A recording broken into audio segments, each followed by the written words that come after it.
Magdadalawang buwan na nga pong sinusubukan ng Los Angeles Lakers na kunin si Jonathan Kuminga mula sa Atlanta Hawks sa isang sign and trade deal. Ngunit hanggang ngayon hindi pa rin naman nila ito naisa sa katuparan kahit man nawala na sa kanila ang karibal na Cleveland Cavaliers. Kaya ang tanong ng mga fans, ano nga bang rason bakit hindi pa nakukuha ng Lakers si Jonathan Kuminga? Well, ayon sa source, hindi nga umano interesado ang Atlanta Hawks na tanggapin si Jared Vanderbilt bilang bahagi sa isang posibleng sign and trade deal para maipadala si Kuminga sa kanila. Ang problema, ayaw ng Hawks akuin ang kontrata ni Vanderbilt na may player option pa na humigit kumulang $13 million para sa 2027-2028 season. Kung ayaw talaga ng Atlanta na kunin si Vanderbilt, kailangan ng Lakers maghanap ng ibang paraan para matuloy ang nasabing trade. Posible umanong kailangan nilang magdagdag ng draft compensation o isang third team na maaaring sumalo sa kontrata ni Vanderbilt. May mga naunang trade proposal na gumagamit nga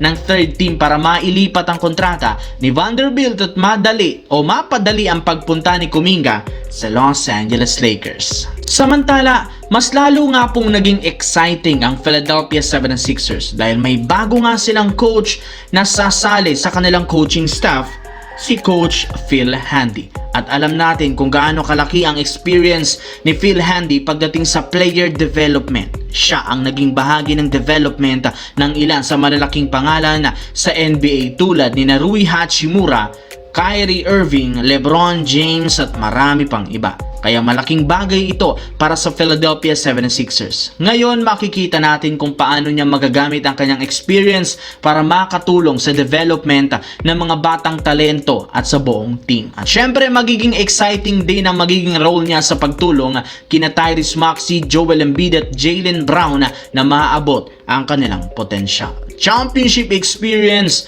player development at isang coach na sana'y makatrabaho ang mga superstar. Kaya naman mas naging delikado nga ngayon ang development, pagiging contender at pagiging delikado kalaban ang Philadelphia 76ers dahil kay Coach Phil Handy.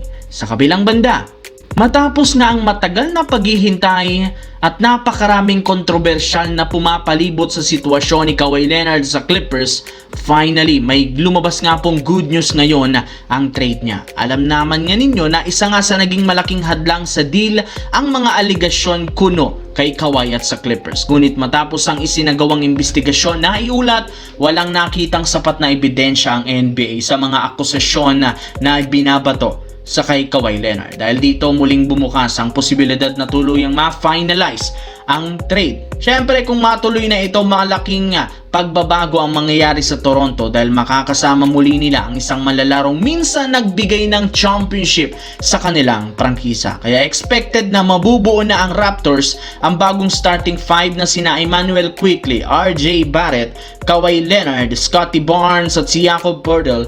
May bilis, playmaking rin ang team na ito.